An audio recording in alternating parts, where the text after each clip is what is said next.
So in this group, the diagnostic tests are usually performed on patients who are eligible as defined in the drug and the test labels.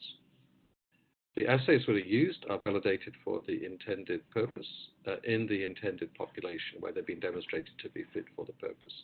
And these are standard of care assays, often companion or complementary diagnostic assays, and they're often reimbursed. In many cases, these patients are often newly diagnosed, so the tests are often ordered by pathologists who are actually reporting the anatomical or histopathology report.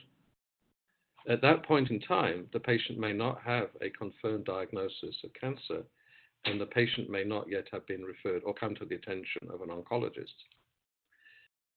The first time the oncologist may encounter the patient is shortly after the diagnosis has been made and the report has been issued, and usually several days later, usually about a week, there's often a multidisciplinary team meeting in which the clinicians caring for the patient, that might be the general practitioner, a surgeon, a physician, maybe a bronchoscopist or an endoscopist, and a radiologist if the radiologist has been involved in collecting the biopsy specimen from the patient.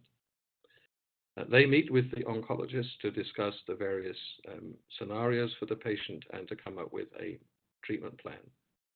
Now, with the incorporation of biomarkers into the diagnostic process, those biomarker results ought to be available for that meeting so that all the information pertinent to that patient is available for the team to discuss.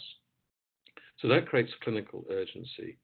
And so there's usually a delay of about 2 to 3 days for an immunohistochemistry, for an anatomical pathology report, maybe another day for immunohistochemistry, but mutation testing may add a few extra days. So all that has to come together in time for the NDT meetings. Now, in the personalized medicine space, I like to think about this as the long tail.